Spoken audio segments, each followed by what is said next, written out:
AP ముఖ్యమంత్రి జగన్ పై YS వివేక కూతురు సునీత సంచలన వ్యాఖ్యలు చేశారు.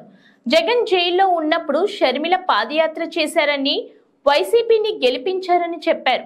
కష్టపడి పనిచేసే పార్టీని గెలిపించిన షర్మిలను చూసి జగన్ భయపడ్డారని అన్నారు. తనకంటే షర్మిలకు ఎక్కువ పేరు వస్తుందని ఆందోళన చెందుతున్నారని చెప్పారు. వివేకాను ఎవరు చంపారనే విషయం కడపలో ప్రతి ఒక్కరికి తెలుసని జగన్ అన్నారని సునీత గుర్తు చేశారు. అవినాష్ రెడ్డిని అరెస్ట్ చేస్తే మరిన్ని విషయాలు బయటకు వస్తాయని జగన్ భయపడుతున్నారా అని ప్రశ్నించారు. జగన్ ఎందుకు భయపడుతున్నారనే విషయాన్ని ప్రజలంతా అర్థం చేసుకోవాలని అన్నారు.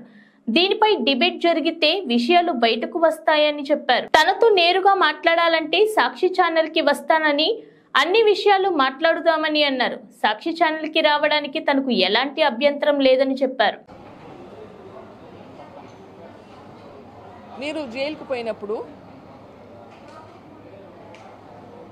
2012 సంవత్సరంలో బై ఎలక్షన్స్లో 18 ఎమ్మెల్యేలు ఒక ఎంపీ పోటీ చేస్తే మీరు లేనప్పుడు తను క్యాంపెయిన్ చేసి తను కష్టపడి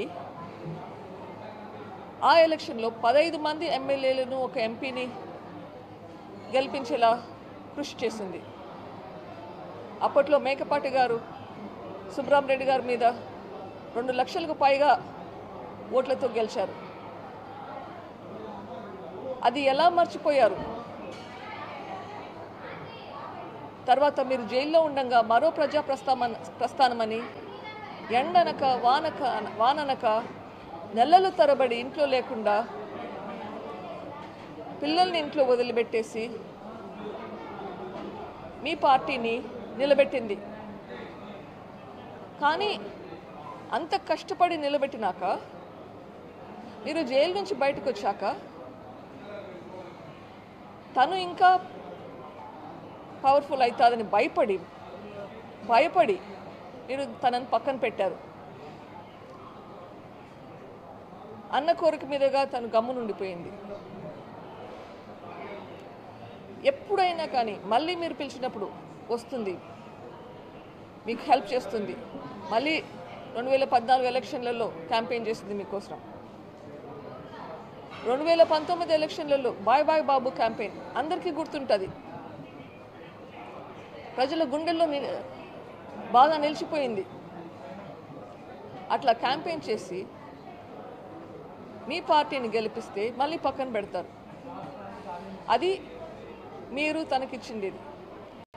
ఇవన్నీ గ్రహించి నాన్న తనకి న్యాయం చేయాలని చెప్పి తనని ఎంపీ క్యాండిడేట్గా పెట్టాలని ప్రయత్నించినప్పుడు తనకున్న సపోర్ట్ కూడా లేకుండా ఉండాలి అని భయపడ్డారా?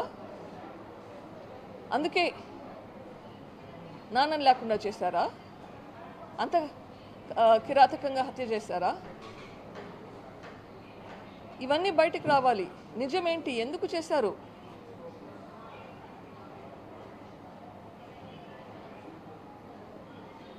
అగైన్ ఈరోజు షర్మిల గారికి నా సంఘీభావం చెప్తూ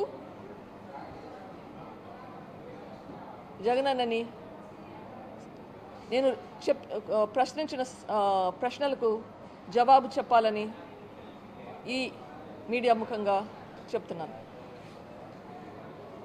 థ్యాంక్ యూ.